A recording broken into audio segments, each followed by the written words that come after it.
Siang tadi, Kapolri Jenderal Listio Sigit Prabowo menyebut terduga pelaku ledakan di SMA Negeri 72 Jakarta ikut terluka dan mendapat perawatan medis.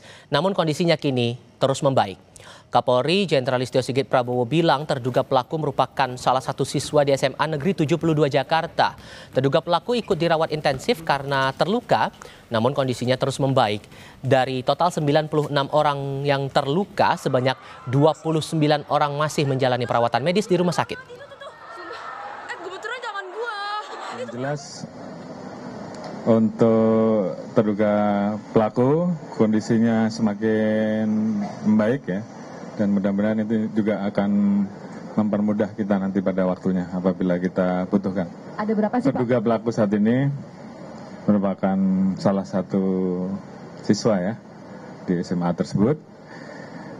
Sementara untuk yang dirawat di ICU memang membutuhkan perawatan khusus, tidak boleh berinteraksi dengan masyarakat sehingga kemudian tidak terjadi potensi peradangan ataupun infeksi, saya kira itu.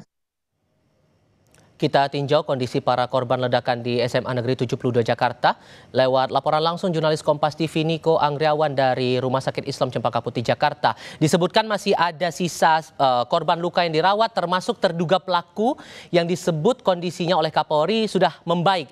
Bagaimana keadaannya sekarang, Niko? Ya, kalau misalnya berdasarkan keterangan dari Kapolri tadi siang bahwa terduga pelaku yang saat ini masih dirawat secara intensif di Rumah Sakit Islam Cempaka Putih ini, Tifal dan juga saudara, kondisinya semakin membaik bersama dengan 13 orang lain yang saat ini dirawat di Rumah Sakit Islam Cempaka Putih Jakarta. Dan juga kalau misalnya terkait dengan korban yang dirawat hingga saat ini ada 3 rumah sakit, Tifal. Di antaranya adalah Rumah Sakit Islam Cempaka Putih, lalu kemudian ada Rumah Sakit Yarsi, lalu kemudian ada di Rumah Sakit Pertamina Jaya. Sebanyak 14 orang ini dirawat di Rumah Sakit Cempaka Putih, lalu kemudian ada 14 orang lainnya ini dirawat di Rumah Sakit Yarsi, sementara 1 orang ini dirawat di Rumah Sakit Pertamina Jaya. Ada 2 orang masing-masing dari Rumah Sakit Yarsi dan juga Rumah Sakit Cempaka Putih ini dirawat secara intensif di ruangan ICU.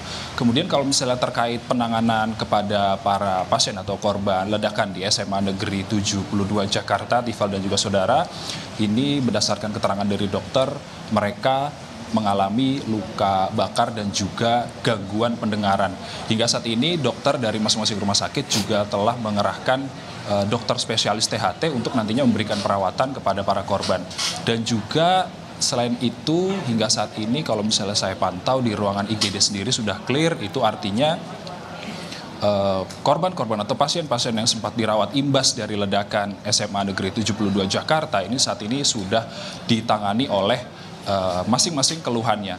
Dan kemudian kalau misalnya yang lain, kalau misalnya terkait dengan penanganan fisik itu tadi sudah dijelaskan, kemudian terkait dengan penanganan secara psikologis, Tifal dan juga saudara, di sini juga ada posko trauma healing yang nantinya akan digunakan untuk memulihkan trauma para korban secara psikologis. Dan kemudian tadi kami juga mendapatkan informasi dari KPAI bahwa nantinya KPAI mendorong untuk memberikan trauma healing atau memulihkan psikologis tidak hanya korban dari ledakan di SMA 72, namun seluruh siswa dari SMA 72 Jakarta ini nantinya akan mendapatkan trauma healing. Begitu, Tifal. Kembali ke studio. Niko Anggriawan melaporkan langsung dari Rumah Sakit Islam Cempaka Putih Jakarta Pusat. Terima kasih.